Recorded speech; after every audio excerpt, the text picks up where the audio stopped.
नमस्ते। अंग्रेजी में कई बार ऐसे जुमले सुनने को मिलते हैं जिनका सिर पैर ही समझ नहीं आता, है ना? चलिए, आज इसी कोड को क्रैक करते हैं। कभी कभी ऐसा होता है ना कि पूरी बात तो समझ आ रही होती है, पर बीच में अचानक एक ऐसा जुमला आ जाता है जिसका मतलब ही पल्ले नहीं पड़ता। अगर ऐसा होता है तो फिक्र की कोई बात नहीं, ये बहुत आम है। जरा सोचिए, एक पत्थर से दो पक्षियों को मारना या फिर एक सांड को लाल कपड़ा दिखाना। सुनने में कितने अजीबो-गरीब लगते हैं ये। और सच तो ये है कि अंग्रेजी भाषा ऐसे ही मजेदार और कभी-कभी उलझा देने वाले मुहावरों से भरी पड़ी है। तो बस अगले कुछ ही मिनटों में हम इसी कोड को तोड़ने जा रहे हैं। तो हमारा प्लान क्या है? आइए देखते हैं। देखिए, सबसे पहले तो ये समझेंगे कि आखिर ये मुहावरे होते क्या हैं।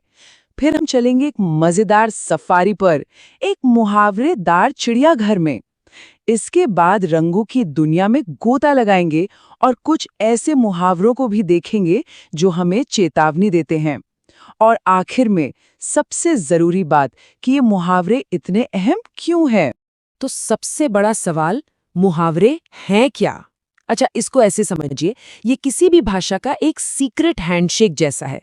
मतलब ऐसे वाक्य जिनका शब्द दर शब्द मतलब निकालने बैठे तो कुछ और ही निकलेगा, पर उनका असली मतलब कुछ एकदम ही अलग होता है। यही तो हमारी बातचीत को मजेदार और असरदार बनाते हैं। चलिए फिर अब मुहावरों के चिड़ियाघर की सैर की जाए। देखते हैं कि जानवरों की दुनिया से हमें कौन-कौन से दिलचस्प मुहावरे मिलते हैं। तो सबसे पहला है kill two birds with one stone. अब इसका शाब्दिक मतलब तो थोड़ा अजीब और हिंसक सा लगता है ना? लेकिन असल में इसका मतलब हिंसा से बिल्कुल परे है। इसका मतलब है एक ही कोशिश में दो काम कर लेना। अरे, ये तो अपने हिंदी वाले मुहावरे जैसा ही है, एक तीर से दो निशाने लगाना। जैसे कोई कह सकता है, मैं सुपरमार्केट जा ही रहा था तो रास्ते में बच्चों को भी स्कूल से ले लिया। मतलब एक तीर से दो निशाने हो गए, है ना? बिल्कुल सटीक। एक ही रास्ते में दो काम निपट गए। चलिए, अब अगला देखते हैं। Take the bull by the horns. सोचिए जरा, सांड को सीधे सींगों से पकड़ना सुनने में कितनी हिम्मत वाला काम लगता है। और इसका मतलब भी बिल्कुल यही है, किसी मुश्किल या खतरे का डटकर सामना करना, उससे भागना नहीं बल्कि सीधे उससे भिड़ जाना। उदाहरण के लिए, उसने तय किया कि वो मुश्किल से भागेगी नहीं बल्कि खुद ही सब कुछ ठीक करेगी। यानी उसने चुनौती का सीधे सीधे सामना करने का फैसला किया। तो जानवरों की दुनिया तो हो गई, अब चलते हैं रंगों की दुनिया में। देखते हैं कि रंग हमारी बातों को कैसे और ज्यादा रंगीन बनाते हैं।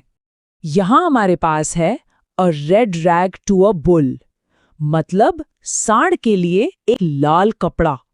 ये तस्वीर तो इस मुहावरे को एकदम सही तरीके से दिखा रही है। और इसका मतलब भी वही है, कोई ऐसी बात, हरकत या चीज जो किसी को गुस्सा दिलाने के लिए काफी हो, मतलब जिसकी वजह से किसी का भड़कना तय है। ठीक वैसे ही जैसे लाल कपड़ा देखकर सांड भड़क जाता है। जैसे अगर कोई कहे, अरे उसे ये मत बताना कि तुम वेजिटेरियन हो, ये तो उसके लिए सांड को लाल कपड़ा दिखाने जैसा होगा। मतलब ये बात सुनकर वो पक्का भड़क जाएगा। चलिए अब कुछ ऐसे मुहावरों की बात करते हैं जो हमें एक तरह से सलाह या चेतावनी देते हैं। पहला है फेयर वेदर फ्रेंड। इसका सीधा सा मतलब होता है सिर्फ अच्छे मौसम का दोस्त, मतलब सुख का साथी। यानी एक ऐसा दोस्त जो सिर्फ तभी साथ होता है जब हालात अच्छे हों, जब सब कुछ बढ़िया चल रहा हो। जैसे ही मुश्किल वक्त आता है वो गायब हो जाता है। एक तरह से मतलबी दोस्त। इसका एक उदाहरण हो सकता है, मुझे तो लगा था कि वो मेरी मुश्किल में मदद करेगी, पर वो तो सिर्फ अच्छे समय की दोस्त निकली। ये एक ऐसी स्थिति है जिससे कई लोग गुजरते हैं। और अब हमारा आज का आखिरी मुहावरा है डज नॉट होल्ड वाटर। इस टूटे हुए घड़े की तस्वीर को देखिए, कितनी सही है ना? ये दिखाती है कि कैसे कोई दलील या बात खोखली हो सकती है। इसका मतलब बहुत सीधा है, कोई ऐसी बात या दलील जिस पर यकीन नहीं किया जा सकता, जिसमें कोई दम ना हो। जैसे उस पुराने दावे को इतनी बार झूठा साबित किया जा चुका है कि अब उसमें कोई दम नहीं रहा। It just does not hold water anymore. देखिए कैसे इस मुहावरे का इस्तेमाल किसी बेबुनियाद बात को खारिज करने के लिए किया जाता है। तो ये थे कुछ मजेदार मुहावरे, पर सवाल ये है कि ये इतने जरूरी क्यों हैं? बात यह है कि ये सिर्फ शब्द नहीं है, ये तो हमारी भाषा में जान डालते हैं। तो आज की मुख्य बातें क्या हैं? पहली, मुहावरे हमारी भाषा को दिलचस्प और रंगीन बनाते हैं। दूसरी, ये मुश्किल बातों को भी आसानी से कहने का एक शॉर्टकट है। तीसरी, इन्हें समझना अच्छी तरह से भाषा बोलने के लिए बहुत जरूरी है। और सबसे जरूरी, कॉन्टेक्स्ट, मतलब किस संदर्भ में बात हो रही है, वो सब कुछ है। तो आज हमने अंग्रेजी मुहावरों के इस कोड को थोड़ा तोड़ने की कोशिश की। अब एक सवाल सबके लिए, कौन सा मुहावरा है जो सबसे ज्यादा पसंद है? कमेंट्स में जरूर बताइएगा।